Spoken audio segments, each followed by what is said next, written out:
Mesdames et messieurs, merci d'être présents aujourd'hui pour cette conférence que nous allons vous présenter, ma collègue Ingrid Demeuter et moi-même, à propos de Bernard Van Orley, Bruxelles et la Renaissance, pour, je dirais, introduire l'exposition qui va s'ouvrir dans quelques jours au Palais des Beaux-Arts et qui sera accessible du 20 février jusqu'au 26 mai. J'ai l'habitude de dire que tous les Belges qui, comme moi, ont plus de 50 ans, connaissent, peut-être sans s'en rendre compte, l'allure et le visage du peintre bruxellois Bernard Van Orley, car son effigie ornait autrefois le billet de 500 francs belges, avant que celui-ci ne soit retiré de la circulation en 1982. Le billet Van Orley semble avoir été le dernier grand hommage officiel rendu par la Belgique à ce grand artiste, qui fut le peintre de Marguerite d'Autriche, de Marie de Hongrie et de Charles Quint.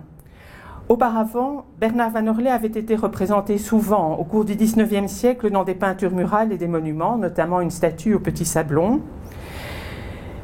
Mais après le billet Van Orley, le peintre semble être tombé un petit peu dans l'oubli, tout du moins pour le grand public.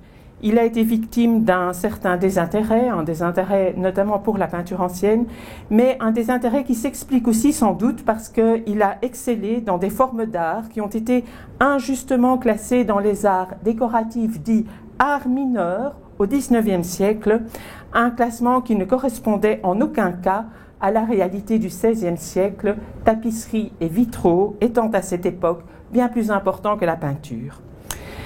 Il n'est peut-être pas inutile de rappeler brièvement qui était Bernard Van Orley et de poser les grands jalons de sa biographie.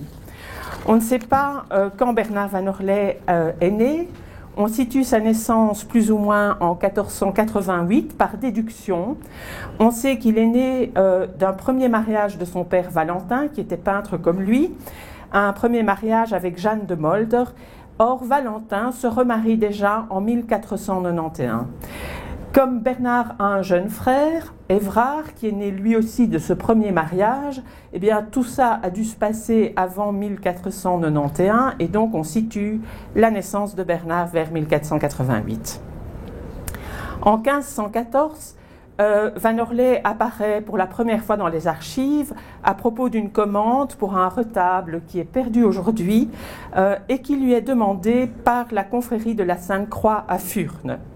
À la même époque, Van Orley fournit au moins 3 retables à l'abbé Jacques Cohen, abbé de Marchiennes, une abbaye qui se situe dans ce qui est actuellement le nord de la France. Ces retables sont partiellement conservés, on y reviendra, et je vous montre les 2 volets de celui qui est dédié à Saint-Martin.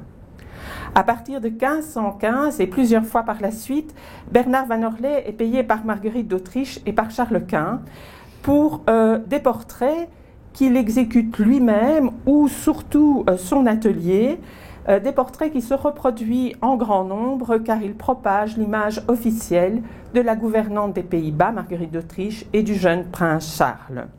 Le 23 mai 1518, Van Orley devient d'ailleurs peintre de la cour de Marguerite d'Autriche. À la même époque, les aumôniers de la Chambre des pauvres d'Anvers lui commandent un grand retable qui sera livré vers 1524-1525 et qui représente le jugement dernier et les œuvres de miséricorde. Un retable qui est toujours conservé à Anvers, qui appartient au musée des Beaux-Arts et qu'on peut voir actuellement dans la cathédrale pour laquelle il était destiné, puisque le musée d'Anvers est actuellement fermé. C'est dans ces années également que Van Orley peint un retable pour l'autel que les menuisiers et les tonneliers de Bruxelles possédaient dans l'église Notre-Dame du Sablon, un retable qui est dédié aux saints Matthias et Thomas et qui porte à la fois son nom et son monogramme, dont je vous montre ici le détail, sur le pilier central du panneau central. En 1519, Van Orley peint le portrait du médecin Georges Dezel, son voisin près de Saint-Géry, le médecin de la ville de Bruxelles, un tableau qui est signé et daté dans la bordure de la tapisserie qui constitue le fond de ce portrait. En 1521, Van Orley rencontre Dürer à Bruxelles et organise en son honneur un grand banquet. On le sait parce que Dürer le raconte dans son journal de voyage. Il mentionne qu'au banquet assistaient de hauts fonctionnaires de la cour, ce qui nous indique que Bernard Van Orley était bien introduit dans les milieux patriciens et des hauts fonctionnaires qui gravitaient autour de la cour de Marguerite d'Autriche et de Charles Quint. C'est la même année que Van Orley signe ce fameux polyptyque de Job et de Lazare, une œuvre emblématique sur laquelle nous reviendrons. Il peint aussi à la même époque deux saintes familles, l'une datée de 1521, qui est conservée au Louvre, que vous voyez à gauche, et l'autre datée de 1522, conservée au Prado.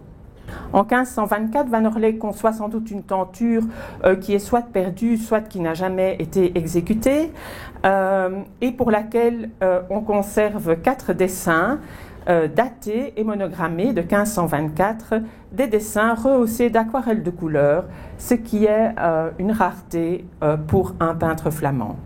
En 1527, Van Orley est condamné pour avoir écouté des prêches jugés alors hérétiques, et il est emprisonné pour quelques mois à Louvain.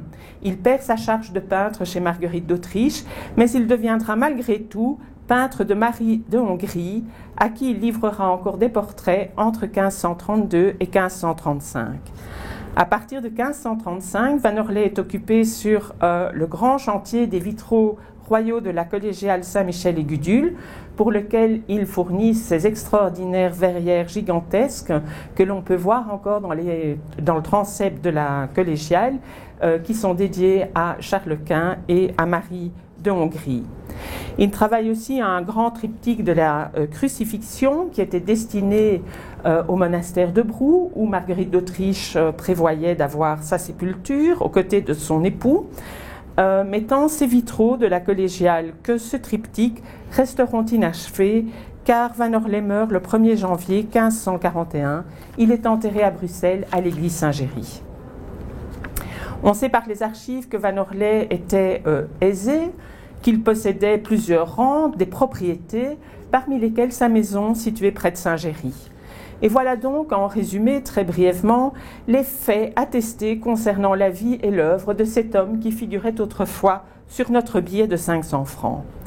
Alors pourquoi une exposition Van Orley ? La première exposition d'ailleurs monographique jamais dédiée à ce peintre. Eh bien, il apparaît qu'après les expositions consacrées à Gossard, à Peter Cook, à Michel Coxy, une exposition Van Orley s'imposait comme une évidence. C'était le chaînon manquant parmi ces artistes du XVIe siècle. Van Orley a été un peintre très important à Bruxelles. Il était profondément ancré dans la tradition des primitifs flamands, mais il a montré aussi une exceptionnelle capacité à saisir et à intégrer les nouveautés de la Renaissance italienne et allemande. Par cette synthèse, Van Orley a créé un art extrêmement novateur qui répondait pleinement aux attentes de la cour.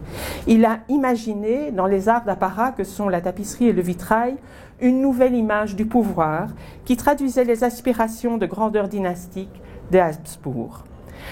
Bruxelles, en effet, au début du XVIe siècle, est le centre du pouvoir. Charles règne sur un empire immense. Il triomphe de son principal rival en 1525 à Pavie, où François Ier est fait prisonnier.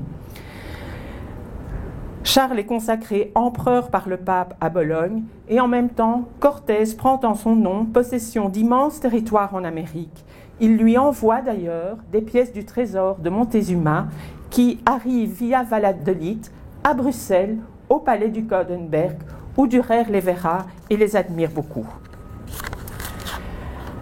Contrairement à beaucoup de ses contemporains, Van Orley ne voyage pas. Il reste à Bruxelles et il profite de toutes les opportunités que lui offre la ville en tant que cité cosmopolite, liée à toutes les capitales d'Europe par la présence de la cour, mais aussi en tant que centre international de la tapisserie, qui voit arriver directement d'Italie de prestigieux modèles, des modèles de Raphaël, de Léonard de Vinci, une ville qui accueille aussi l'élève de Raphaël Tommaso Vincidor. Et je vous donne ici brièvement un aperçu de la diversité des modèles italiens qui sont arrivés directement à Bruxelles et qui étaient disponibles, donc directement visibles pour un artiste comme Van Orley. On parle ici, vous voyez en haut à gauche, un carton d'une célèbre tenture commandés par le pape destinés à orner la chapelle Sixtine, et les cartons, les modèles avaient donc été faits par Raphaël lui-même.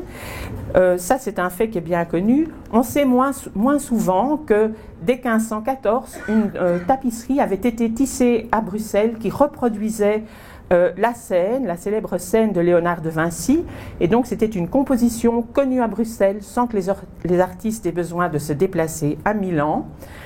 Il y avait aussi la tenture qui relatait la vie du Christ, dite Scuola Nuova, dont vous voyez ici en bas le massacre des innocents, et des tableaux de Raphaël qui ne sont pas présents à Bruxelles, étaient cependant reproduits en tapisserie, comme ici le célèbre portement de croix, un très grand tableau conservé au Prado et qui avait donné lieu à une reproduction tissée pour le cardinal Bibbiena dès 1516-1520. Bruxelles devient pour quelques années le centre du monde connu. Grâce à ce contexte, Van Orley va propulser l'art flamand dans la Renaissance.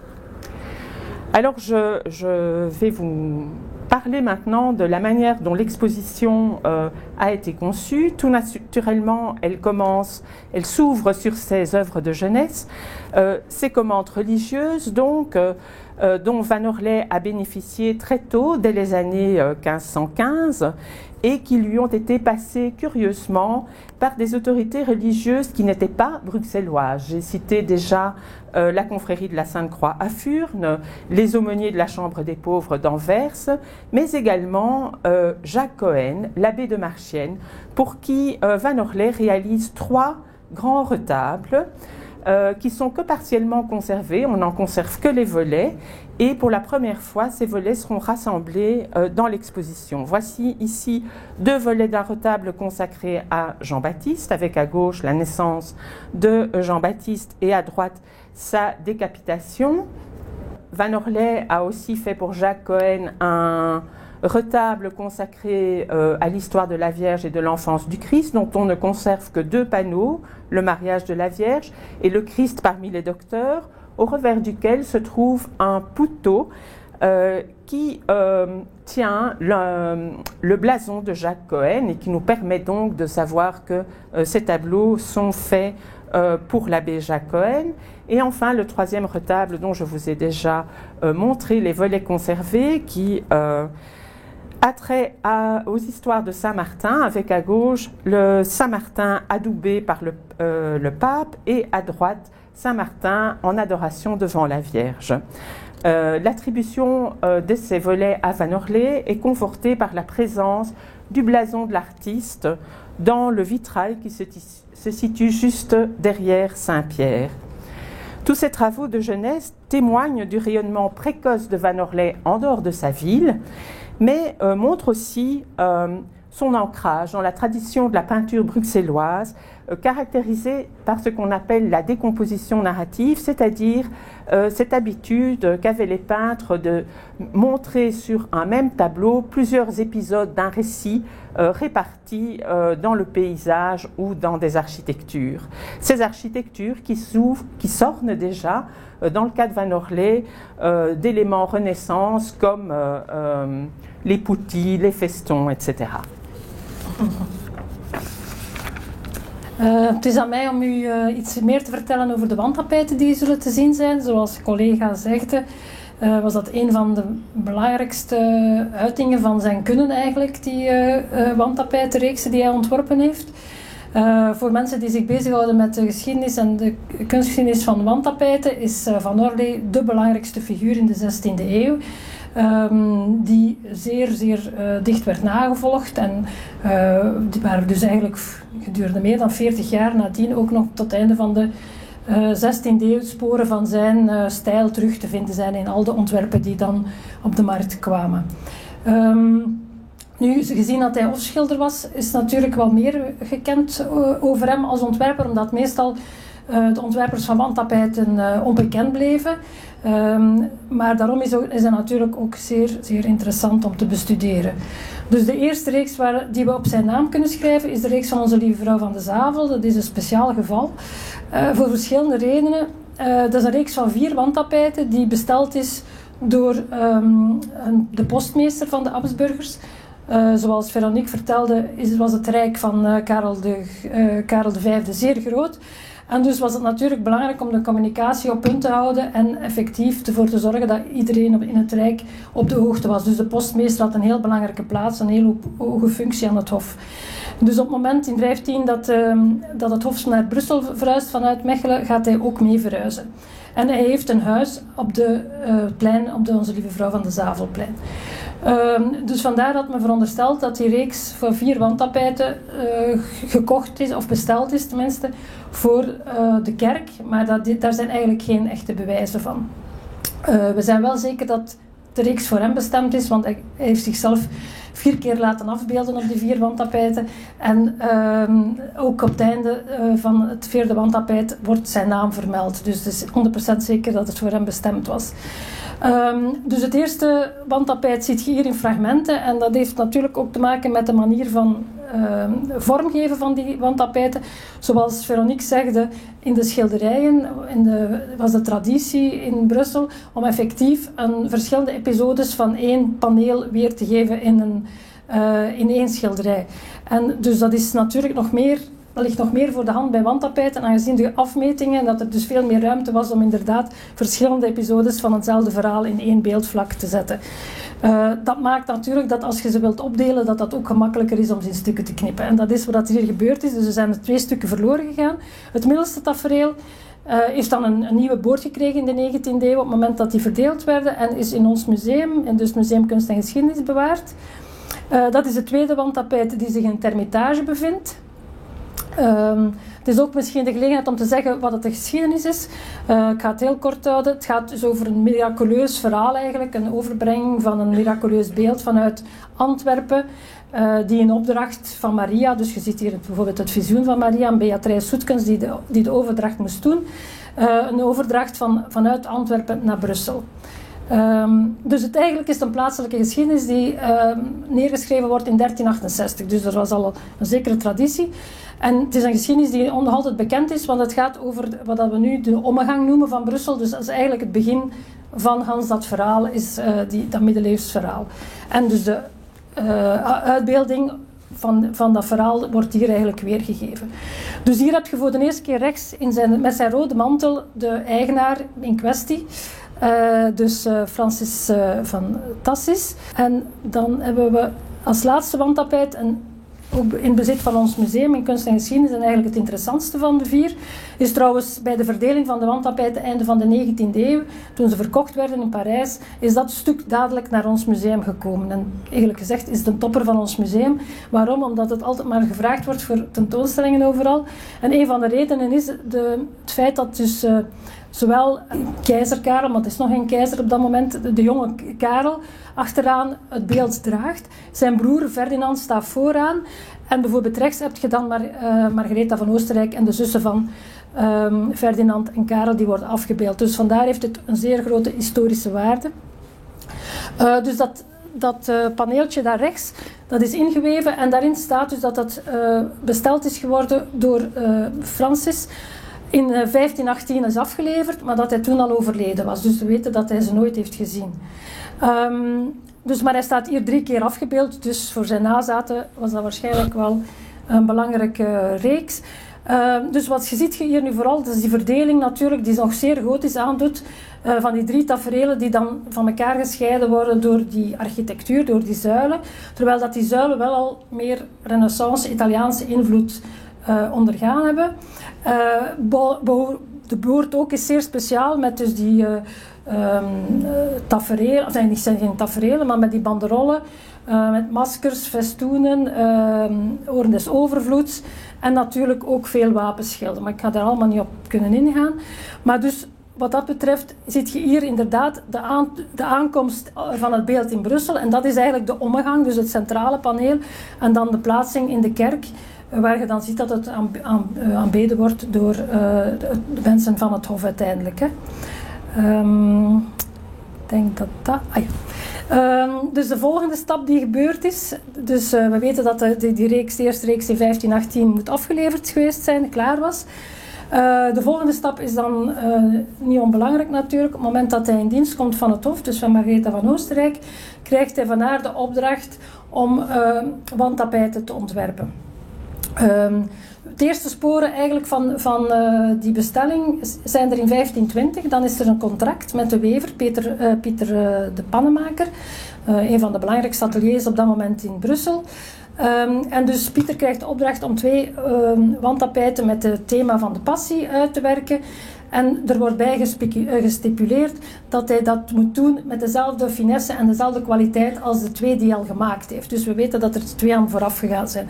En we weten ook welke 2 dat zijn. Waarom? Omdat in 23 worden ze allemaal, alle 4 samen vermeld. En krijgen ze eigenlijk ook de naam die ze nu nog altijd dragen, de vierkante passie. Waarom? Omdat je zult zien dat ze inderdaad vierkantig van formaat zijn, wat toch wel uitzonderlijk is voor wandtapijten. Dus vandaar de naam. En de reeks zit nog altijd in het Patrimonio Nacional, dus in Madrid. En we gaan 2 van die 4 wandtapijten op de tentoonstelling hebben. Dus we gaan zien dat er een groot verschil is tussen beide. Dus de beide bestellingen. Dus dat zijn de 2 oudste wandtapijten van die 4 dan. Hè. Dus dat is de kruising, zoals je kunt zien, en de kruisafname. Dus eigenlijk qua beeldzetting en qua compositie nog vrij, zal ik zeggen, traditioneel. Met dus inderdaad een ganse groep personages die op een voorplan staan. En dan een landschap die als decor dient achteraan.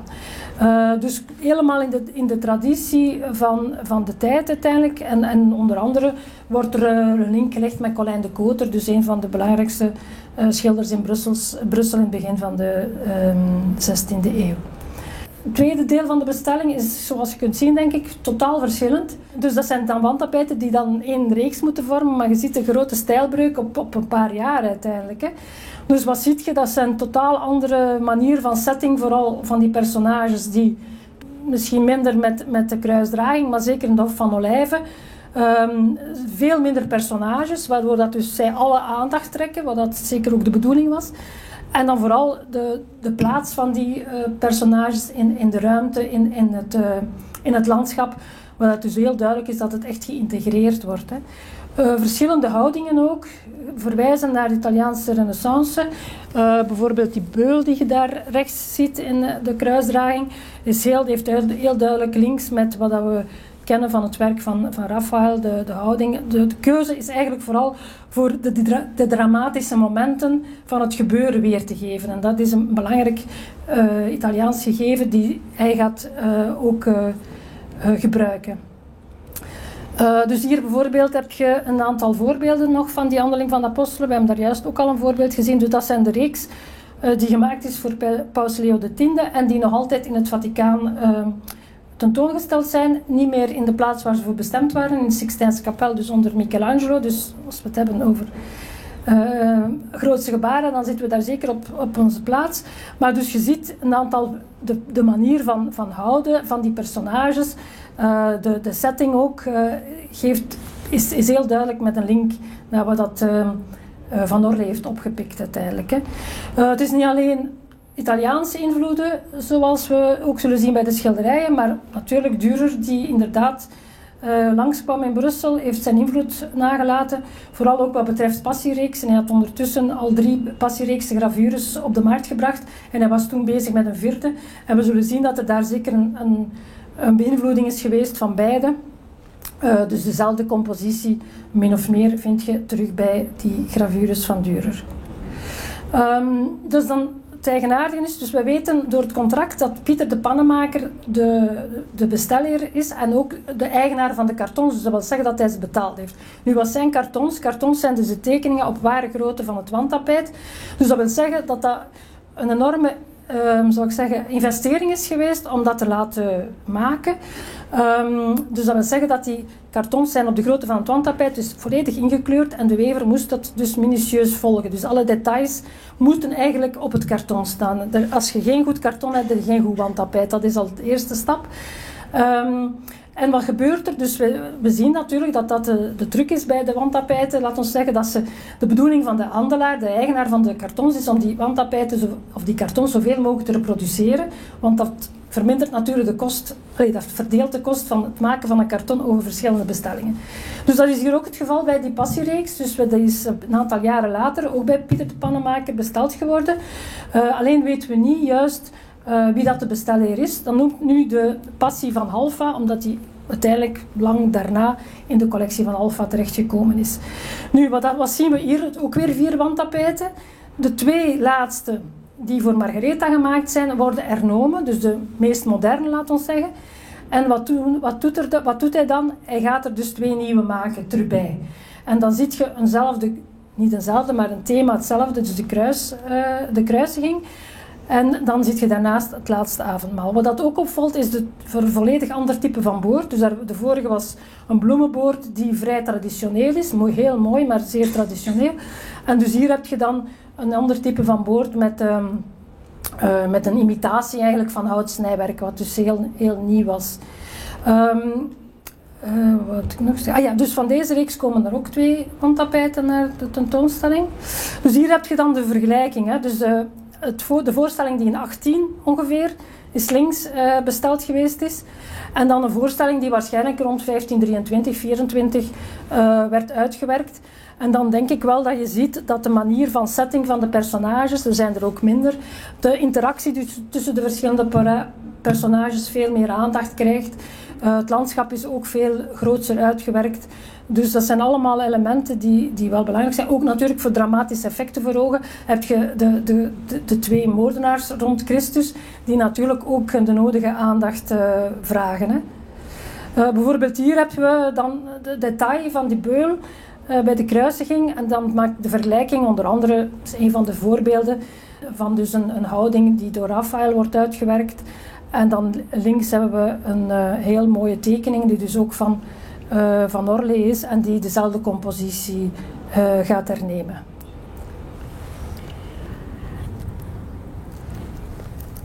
Donc, en marge de ces grands formats réalisés pour la cour, Van Orlé va aussi peindre une série de tableaux destinés à la dévotion privée, tant par leur sujet que par leur dimension. Dans ces compositions, souvent virtuoses d'ailleurs, l'artiste s'adapte aux souhaits de ses commanditaires. Il est très capable de décliner les motifs de la Vierge de tendresse ou de la Sainte Famille, soit dans des paysages très classiques, soit dans des compositions beaucoup plus modernes. Le tableau que vous voyez ici à gauche, qui est conservé à la National Gallery à Londres, qui est une vraie petite merveille d'après à peine 35 cm de haut sur 27, montre Marie et son fils dans un paysage qui est évidemment tout à fait tributaire des paysages développés par Patenir à Anvers, donc vraiment très traditionnels qui remontent à la génération précédente. Van Orlé décline ce genre de petite peinture très précieuse aussi pour Marguerite d'Autriche. Le tableau de droite est le volet d'un diptyque que Bernard Van Orlé a peint pour la gouvernante. Le volet gauche de ce diptyque est perdu. Il n'est connu que par des copies qui montrent Marguerite d'Autriche en prière. Ce même motif de la Vierge de tendresse, comme je vous le dis, peut être aussi placé devant un décor tout à fait moderne, hein, tels ces 2 tableaux où la Vierge embrassant l'enfant se trouve dans une architecture extrêmement puissante et tout à fait Renaissance. Ces tableaux pouvant d'ailleurs être déclinés en plusieurs exemplaires, comme le montrent ces 2 variantes. Le tableau de gauche se trouvant au Prado, étant connu sous le nom de Madone de Louvain, et celui de droite se trouvant en Angleterre, à Lesbury Waddesdon Manor. Ces mêmes années, Bernard Van Orlé signe, comme je vous l'ai dit, des Saintes Familles.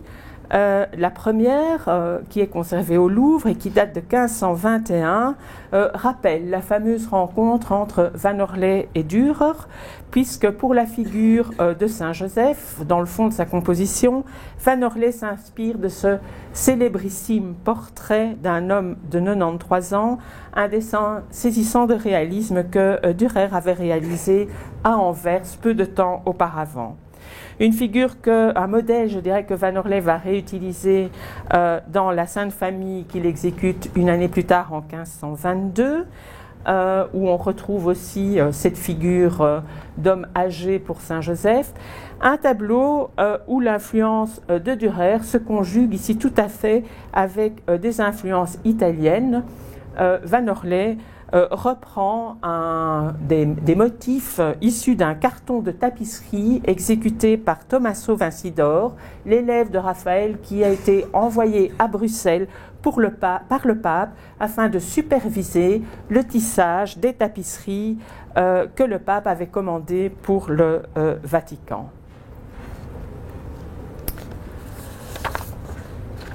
« 1521, l'année où Van Orley signe son grand chef-d'œuvre, ce polyptyque de Job et de Lazare qui porte 2 signatures, 2 monogrammes, le blason du peintre, sa devise, El Cented, et également son autoportrait au revers des volets.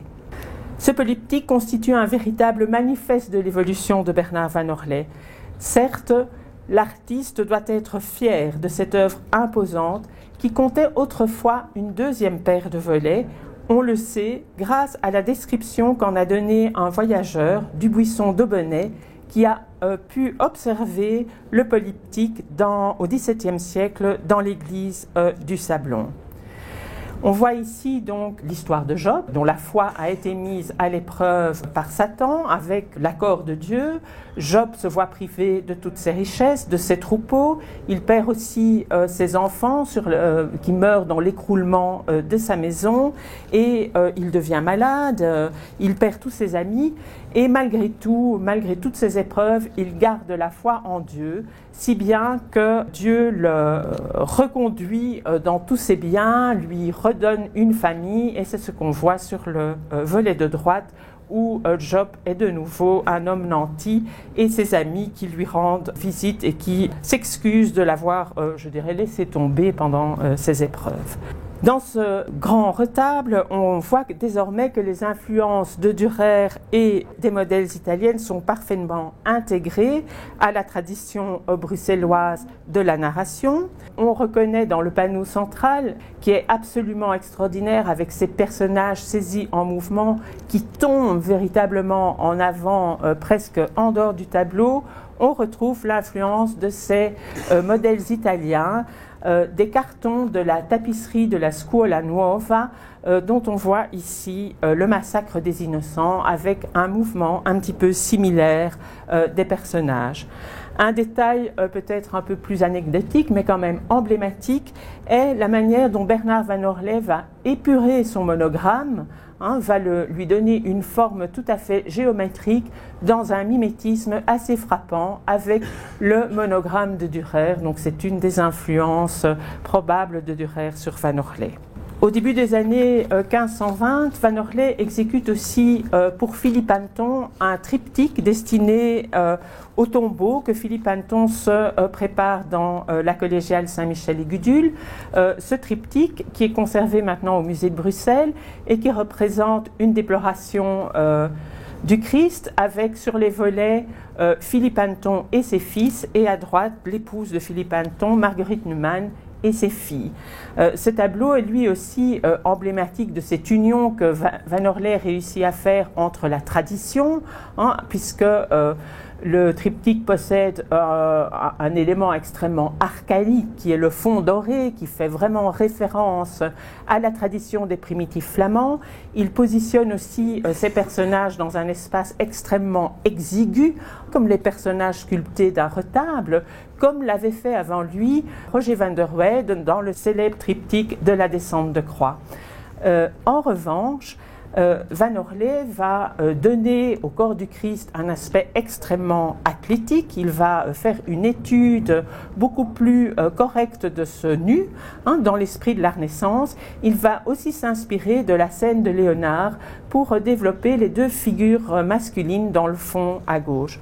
On voit que cette réflexion faite par Van Orley a probablement interpellé Dürer, et voilà un dessin d'une déploration que Dürer exécute en 1522 et qui montre qu'en tout cas, il a partagé les mêmes préoccupations que Van Orley dans cette recherche du rendu athlétique du corps du Christ. À gauche, vous voyez une tapisserie qui reprend très exactement la même composition que le triptyque Anton, et on a pu constater que c'est la même composition avec les mêmes mesures. C'est donc un même modèle qui a été conservé dans l'atelier de Bernard Van Orley et qui est utilisé tantôt pour un tableau, tantôt pour une tapisserie. Van Orley devient de plus en plus un peintre-inventeur qui s'occupe d'inventer des modèles et qui laisse l'exécution pratique de ces modèles à des assistants ou à d'autres artisans, des artisans qui s'expriment autrement qu'en peinture, comme la tapisserie. Alors cette tapisserie se signale aussi par une bordure tout à fait extraordinaire et presque unique dans la tapisserie bruxelloise, qui est animée par une série de putti extrêmement vivants et qui s'inspire directement de modèles de Raphaël que Van Orley a pu connaître soit par des gravures, comme ici je vous montre les gravures du maître Audet, qui diffusent ces modèles de Raphaël, mais que Van Orley pouvait aussi connaître par des cartons de tapisserie développés par Tommaso Vincidor pour une série de jeux d'enfants, des tapisseries extrêmement riches, tissées pour le pape à nouveau. Et vous avez à gauche un dessin de Van Orley, ce type de dessin qu'il conservait dans son atelier et qui lui donnait des modèles qu'il pouvait utiliser et réutiliser quand il en avait besoin, soit pour les bordures de tapisserie que je vous ai montrées, soit pour des putti dans des compositions de dévotion avec des vierges à l'enfant. Il pouvait réutiliser également ces modèles. Nu komen we bij de grote wandtapijt. We hebben dus een aantal al gezien die eerder bescheiden van formaat zijn, toch voor wat betreft wandtapijten. De verhouding natuurlijk met schilderijen is totaal iets anders. Het is daarom ook dat wandtapijten een zeer duur gegeven waren. Zoals ik gezegd heb, je moet een tekening hebben, je moet een karton maken en dan moet je het nog laten uitweven. En als je geld genoeg hebt, dan laat je er ook nog veel goud en zilverdraad in verwerken, wat het geval is bij deze reeksen. Dus het is een zware investering en van een totaal andere orde dan schilderijen in der tijd. Dus de twee reeksen die heel duidelijk gemaakt zijn voor het Hof, ook al is daar voor het eerste niet duidelijk wie dat de besteller geweest is. Dat zijn de reeksen die ik u nu wil voorstellen. Dat is ten eerste de jachten. Wij noemen ze de jachten van keizer Karel. In de traditie worden ze nog altijd genoemd de jachten van Maximiliaan. Dus een reeks van 12 wandtapijten die, zoals je kunt zien, van grote afmetingen zijn en die allemaal bewaard worden in het Louvre. De reeks is dus een voorstelling van verschillende jachten die doorgaan, dus everzwijnjachten, hertenjachten enzovoort, met dan ook de maaltijden die tussendoor worden genomen enzovoort. Dat wordt allemaal voorgesteld op die 12 wandtapijten, die dan bovendien nog elke keer verwijzen naar een maand, omdat je ziet bovenaan is er een cartouche met daar een zodiakteken in, dus de verwijzing naar de maanden is er elke keer bij elke wandtapijt. Dus dit is de eerste van de jaartelling. De jaartelling begon toen in maart en dat is het eerste wandtapijt. Het is eigenlijk ook het vertrek van de jacht, zo interpreteren we het toch. En wat natuurlijk heel bijzonder is, zowel bij deze reeks als de volgende, de Slag van Pavia, is dat Van Orley een totaal nieuw gegeven inbrengt. Uiteindelijk zijn dat dus hedendaagse gebeurtenissen die worden voorgesteld, wat toch wel bijzonder is. Er is alleen nog een reeks bekend uit de 15e eeuw, dat is de Slag van Pastrana. Dat is ook een veldslag die wordt weergegeven en die ook een historisch gegeven was. Dus hier is dat ook het geval. Bovendien is bij beide reeksen zo dat er eigenlijk bij manier van spreken een eenheid van plaats is. Dus hier is het natuurlijk voor deze 12 wandtapijten iets breder. Het gaat over Brussel en het Soniewoud, want daar speelden de jachten zich af. En dat is natuurlijk heel interessant, want hij is zeer gedetailleerd in zijn voorstellingen, zodanig dat we de link kunnen leggen met gebouwen van we weten dat ze ofwel in het Soniewoud stonden, of er nog altijd zijn. Dus dat is natuurlijk heel interessant voor vele historici om dat te weten. De eerste wandtapijt hier is wat we dus noemen het vertrek. Waarom? Omdat je dus ziet dat keizer Karel vooraan centraal wordt weergegeven. Bovendien wordt hij weergegeven op een heel eigen manier, dus op een steigerend paard, wat dus een nieuw gegeven is in die afmetingen, die later door Titiaan zal overgenomen worden. Maar het is vooral interessant natuurlijk voor het zicht op Brussel, die de gelegenheid geeft om dus effectief een beeld te hebben van het zicht van Brussel op in 1530. Dus dat is ook de reden waarom dat we weten dat de reeks moet gemaakt zijn voor 1531. Omdat dus links het paleis van de Koudenberg is afgebeeld en dat we dus aan de bouwfases kunnen zien, omdat er tamelijk regelmatig stukken werden bijgebouwd of veranderd, dat we weten dat de ingrepen die in de 31 hebben plaatsgevonden er nog niet op weergegeven zijn. Dus vandaar de datering. Bovendien zijn verschillende van die reeks hebben een weversmerk en dat is in Brussel maar in voege gekomen in 1528. Dus de wandtapijten zijn 100% zeker na die datum gerealiseerd geworden. Dus wat krijgen we? Die verschillende jachten met allemaal die verschillende zichten. Dus je hebt ook zicht op de stadhuis, op de Sint-Michiel en Sint-Goedelen enzovoort. Dus je krijgt echt een heel breed panorama over de stad. En bovendien moet je dan nog kijken, maar dat zult je wel zien als je de tentoonstelling bezoekt, moet je vooral ook letten op de kleine details van de konijntjes bijvoorbeeld. Het bijzondere daarvan is dat ze dus heel fijn zijn uitgewerkt, veel fijner dan de rest. Dus aangezichten en de konijntjes hebben dus veel meer draden per centimeter. Wat dus wel bijzonder is dat ze extra draden ingebracht hebben om dus inderdaad veel fijner nog de details te kunnen weergeven. Natuurlijk ook de vegetatie is volledig gedetailleerd. Hier een detail en dan het hele interessante van die beide reeksen is dat er nog ontwerptekeningen van bewaard zijn. Dus het is altijd interessant om natuurlijk daarna de vergelijking te maken met het afgewerkt product. Wat we missen is natuurlijk het karton, de tussenstap. Dus het is vrij logisch als je een kleine ontwerptekening hebt en dan het resultaat ziet op 4,40 meter op 8 meter, dat dat natuurlijk een totaal andere omzetting is en dat er elementen zijn bijgevoegd.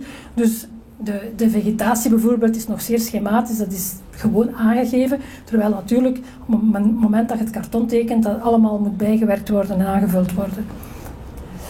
De tweede wandtapijt, dus er komen 2 wandtapijten van die reeks bij ons, dat is maand september, met dus een zicht op de priorij van Groenendaal. En dus een hertenjacht, dus je ziet het hert die probeert te vluchten in het water. Ja, dat zijn nog 2 andere voorbeelden van dus die reeks van 12 stukken. Dus daar links ziet je dan bijvoorbeeld zo'n rustpauze tijdens de jacht. En dan daar rechts krijg je natuurlijk het resultaat van die jacht, dus het gebraad die in het vuur hangt. Hè. Een tweede wandtapijtenreeks die gemaakt is, en daar weten we wel wanneer die afgeleverd is en door wie. Dus die werd aangekocht door de Staten-Generaal en geschonken in 1531 aan keizer Karel. Nu, wat is het onderwerp? Veronique heeft daar juist al over gehad. Een belangrijk element in zijn jonge keizerdom is natuurlijk de overwinning in 1525 op de Franse koning, Frans I, in Pavia, dus de stad in Noord-Italië. Als ik het heb over eenheid van plaats, is er natuurlijk hier nog meer aangewezen. Waarom? Omdat het dus effectief de slag is die zich op 2 dagen heeft afgespeeld en die dus in één beeld, in feite, één groot panoramisch beeld, wordt voorgesteld op die 7 wandtapijten. Dus het is echt heel plaatselijk. Met dus ook weer veel aandacht voor de vegetatie en voor de kleine elementen. Trouwens, bij de 2 wandtapijten moet je echt van dichtbij gaan kijken. Je gaat zien dat er dus heel veel gouddraad is gebruikt, maar dus ook in relief, wat we noemen crapotage. Een technische term, maar die wil zeggen dat men in feite de gouddraad over verschillende kettingdraden haalt, waardoor en dat is tijdens het weefproces, maar daardoor krijg je relief en heb je de indruk dat die details geborduurd zijn. En dat is dan dikwijls het geval bij de wapenuitrustingen of bij kledijelementen. Dus het is zeer, zeer rijk qua uitwerking. Dus voilà, we krijgen 1 wandtapijt. Het eerste dat we gezien hebben, wordt dus in bruikleen gegeven. Dat zijn dan andere die effectief dat panoramasbeeld tonen. We gaan dus ook de tekeningen hebben die nog bewaard zijn van die reeks. En we gaan ook een reconstructie doen met dus allemaal kleine fotootjes. In Photoshop kan dat allemaal, om dus gans de reeks te kunnen tonen. Hè. Dus hier heb je een detail en ik toon u dan ook daaronder het enige fragment van een karton dat er overgebleven is van hem. Dat is het hondje die de dame daar draagt. Want het mooie aan die reeks is ook dat er ook niet wordt onnozel gedaan van wat dat oorlog is. Dus ook al het gewelddadige wordt afgebeeld. En natuurlijk ook het gevolg voor de gewone mensen die moeten vluchten. Dus dat zijn mensen die vooraan worden afgebeeld die op de vlucht zijn. En dus die vrouw draagt zorg voor het hondje. En je ziet aan het karton. Dat is dus effectief de op ware grootte, hoe gedetailleerd dat moet zijn om dan het te kunnen uit te weven. Dus dat atelier die beide reeksen heeft gemaakt is Dermoyen, dus dat weten we door de handtekening die erop staat. Alors, paradoxalement, alors que c'est en tant que portraitiste que Bernard Van Orley est entré comme peintre de cour au service de Marguerite d'Autriche, on n'a encore jamais dédié une étude au portrait de Bernard Van Orley. Et donc une salle de l'exposition rassemblera une série de ses portraits autour du seul portrait signé et daté que je vous ai déjà montré, qui est celui de Georges de Selles, un portrait beaucoup plus ambitieux que ce que Bernard Van Orley avait réalisé pour Marguerite d'Autriche. Pour Marguerite d'Autriche et pour Charles Quint, Bernard Van Orley a donné des portraits qui remontaient à la tradition du portrait du XVe siècle et qui devaient correspondre à ce que les princes souhaitaient, mais il pouvait aussi faire des portraits beaucoup plus ambitieux et beaucoup plus modernes, tel celui-ci, qui est vraiment emblématique du portrait humaniste tel que le pratiquait par exemple Quentin Metsès à Anvers. Georges de Selles est montré dans son cabinet de travail. Georges de Selles était aussi bibliophile, il avait une collection de livres, ce que Bernard Van Orley signifie en montrant quelques livres groupés sur une étagère. Et ce médecin est d'ailleurs en train de lire un traité de médecine qui est reproduit avec une telle précision qu'on a pu reconnaître dans le texte du livre le prologue du canon ou du livre des lois médicales, un célèbre traité rédigé vers 1020 par un médecin persan connu sous le nom d'Avicenne. Bernard Van Orley a aussi fait des portraits moins ambitieux, tels ces deux portraits d'hommes qui sont deux hommes demeurés anonymes, qui sont beaucoup plus simples dans leur mise en page et qui devaient très certainement répondre aux souhaits d'un grand nombre de courtisans qui voulaient posséder probablement un portrait réalisé par le peintre de la cour, dans une démarche un petit peu de courtisan. Bernard Van Orley a aussi réalisé des diptyques comme celui-ci, le diptyque de Jean Carondelet. Jean Carondelet qui a été nommé archevêque de Palerme en 1523 et qui est représenté ici en tant qu'archevêque de Palerme devant une tapisserie qui porte ses armes, Carondelet, couplées avec celles de l'archevêché de Palerme et qui se trouve face à la Vierge à l'Enfant, la même tapisserie et le même lambris se poursuivant d'un panneau sur l'autre. Ces deux tableaux sont conservés pour Carondelet à Munich, à la Alte Pinakothek, et pour la Vierge à l'Enfant en Angleterre, Paul Esden-Lasse, et sont réunis pour l'exposition, donc justement à l'occasion de l'exposition.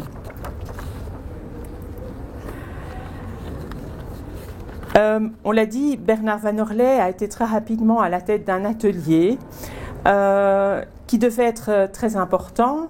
On ne possède aucun document qui nous renseigne précisément sur cet atelier, mais compte tenu du nombre des commandes auxquelles il a répondu, on pense qu'il devait compter un nombre important, un nombre élevé de collaborateurs. Alors, lorsqu'il travaillait pour la tapisserie, Bernard Van Orley se comportait en peintre inventeur. Il était habitué à dissocier l'étape de la création de celle de l'exécution. Et il a tout naturellement étendu ce processus à la réalisation des tableaux. On pense que Bernard Van Orley se chargeait de créer les modèles, dessinés soit sur papier, soit directement sur les panneaux prêts à être peints, et qu'il laissait à ses assistants le soin de les réaliser en couleur. On comprend ainsi pourquoi dans des triptyques tels celui-ci, on reconnaît, on voit clairement l'intervention de plusieurs peintres différents. Alors le triptyque que je vous montre ici est le triptyque des 7 douleurs de la Vierge, sur lequel on voit les prophètes Jérémie et Isaïe sur les volets. C'est un triptyque qui est conservé au musée de Besançon et qui vient d'être restauré vraiment en profondeur par le Centre de recherche et de restauration des musées de France à l'occasion de la réouverture du musée de Besançon. Ce triptyque sera à l'exposition et je vous montre ici des détails où vous pouvez apprécier la différence de force entre ces personnages des prophètes qui se trouvent sur les volets, qui sont des figures monumentales, extrêmement puissantes, extrêmement expressives, modelées avec force tant pour les drapés que pour le rendu des matières, comme par exemple cet extraordinaire livre dont les pages sont chiffonnées, et une manière de peindre qui s'oppose à ce que l'on peut observer sur le panneau central où la Vierge présente une posture beaucoup plus maladroite et dont les drapés sont beaucoup plus mous, les détails beaucoup plus fins. Manifestement ici, l'atelier de Van Orley travaille et il y a plusieurs collaborateurs qui sont à l'œuvre. Ce triptyque porte au revers des volets les armes de Nicolas Perrenot de Granvelle, un grand dignitaire de la cour, et celles de son épouse, Nicole Bonvalot. On peut savoir donc que ces grands dignitaires ont donc acquis ce triptyque sans se préoccuper de cette différence d'écriture picturale qui nous tracasse, nous, un petit peu au XIXe siècle, et que cette absence d'unité stylistique n'était pas pour eux un sujet de préoccupation. Ce qui leur importait, c'était de posséder une œuvre qui sorte de l'atelier du peintre de la cour. Alors, brièvement, je terminerai... Ah non, c'est toi, pardon. Ja, c'est moi. Excuse-moi. Ook even over het latere werk wat betreft de wandtapijten. Dat is een reeks die niet gemaakt is voor het Hof, maar waarschijnlijk voor een handelaar. Mogelijk Willem de Pannenmaker, waarvan we weten dat hij deze reeks heeft uitgeweven. Het is waarschijnlijk een meer commercieel gegeven. Dat zien we ook aan het onderwerpgeschiedenis van Jacob. Dat is een Bijbels verhaal natuurlijk, die heel goed gekend was en die ettelijke keren is uitgeweven in wandtapijtreeksen. Ook de manier van vormgeven, zal ik maar zeggen, van uitwerking, is eerder traditioneel. Dus je ziet ook weer dat die reeks, dat er verschillende episodes samen in één voorstelling komen. Dat is natuurlijk niet onlogisch, omdat je inderdaad weer met grote afmetingen zet. Ik heb de wandtapijten gisteren opgehangen, dus ik weet weer hoe groot dat ze zijn. Dus dat is 6 meter en op 4 meter hoog. Dus je ziet dat zijn serieuze oppervlakte die je moet vullen met een tekening. Dus het ligt voor de hand dat je dan natuurlijk zoveel mogelijk probeert te vertellen op die tekening. Daardoor is het, omdat het traditioneel is, wordt er dus ook van uitgegaan dat het een commercieel gegeven is.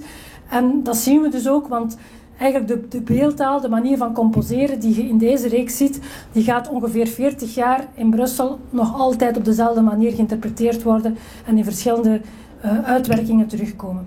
Dus dat is een reeks van 10 die verschillende, daardoor weten we ook dat het commercieel gegeven is natuurlijk, die verschillende keren herweven is. We hebben nog verschillende voorstellingen van bewaard zijn, onder andere in Toefitsi is een reeks, in Doornik zijn er een paar fragmenten, dus die zijn heel ettelijke keren herweven.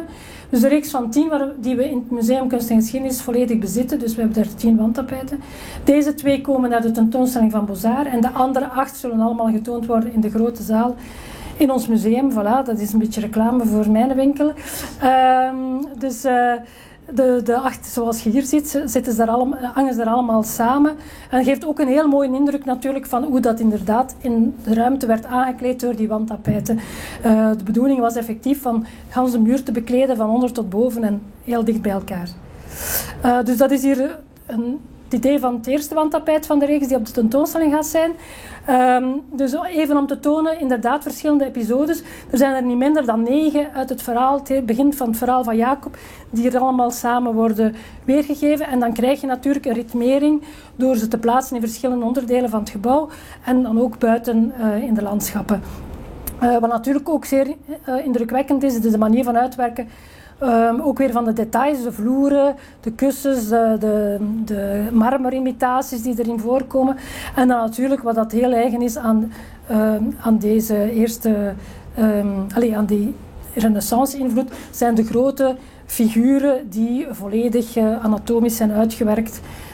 Zoals we ook al bij de andere en bij de schilderijen hebben gezien. Dus hier heb je een detail van het tweede tapijt en daar heb je natuurlijk de directe link met Albert Dürer, met de gravure van hem, die dus inderdaad geïntegreerd is in het wandtapijt. Maar ook de andere details van het wandtapijt vragen zeker uw aandacht. Die schapen zijn prachtig uitgewerkt. Ook allerlei pittoreske details hebben hier ook hun plaats gekregen. Dus er is zeker genoeg te zien. En dat was natuurlijk ook de bedoeling als je ontvangen werd in zo'n ruimte met allemaal wandtapijten, dat je dus effectief stof genoeg had om over te praten en om aandachtig te kijken en om elke keer nieuwe elementen te ontdekken. Hè. Alors, il n'est pas facile dans une exposition de pouvoir parler des réalisations de Bernard Van Orley en matière de vitrail, parce qu'on ne peut pas emprunter ces immenses verrières qui sont toujours conservées in situ, bien entendu. Mais néanmoins, l'exposition va quand même tenter de montrer une partie de ses réalisations. Van Orley a créé ces immenses vitraux pour la collégiale Saint-Michel et Gudule à la demande de Charles Quint et de Marie de Hongrie. C'était une manière pour la famille de Habsbourg d'exercer un mécénat extrêmement brillant, tout en montrant évidemment leur union avec l'Église. Charles Quint est empereur de droit divin, ne l'oublions pas. Van Orley donne les sujets des grandes verrières du transept de Saint-Michel au Gudule, mais également des verrières qui décorent la chapelle du Saint-Sacrement des Miracles. Et grâce à des restaurations qui ont été effectuées au XIXe siècle, certaines parties de ces vitraux trop abîmés ont été déposées et remplacées par des copies réalisées par Capronnier, le restaurateur.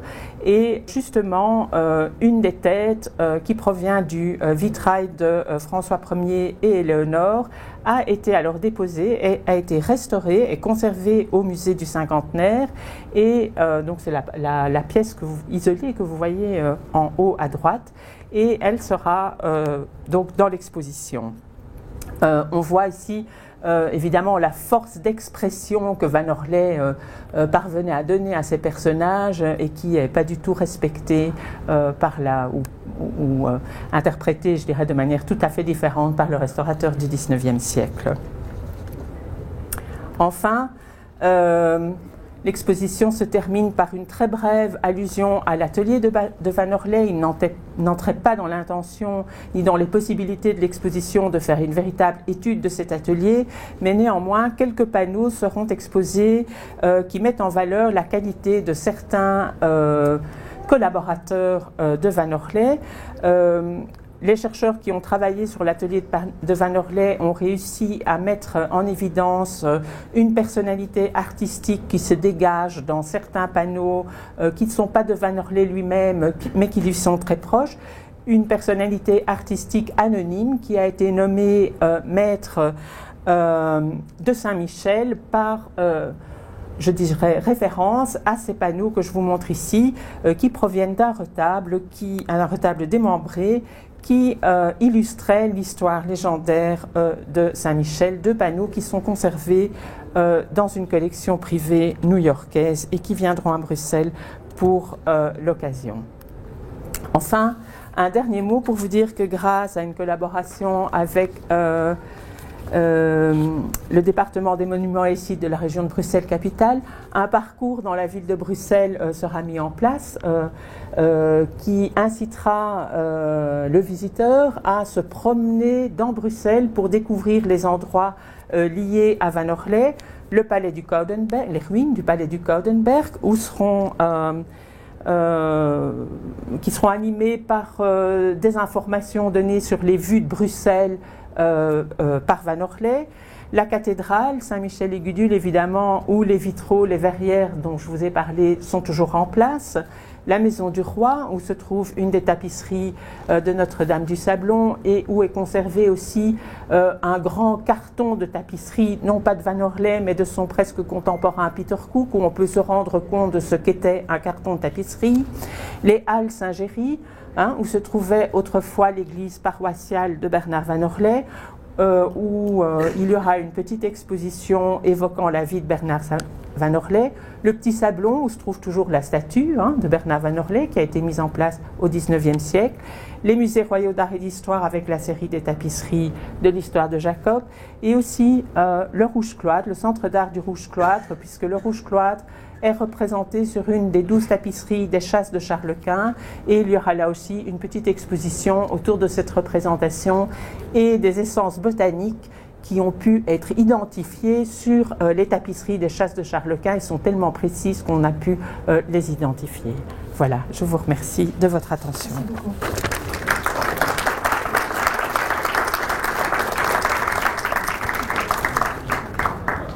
Alors, je ne sais pas s'il y a des questions.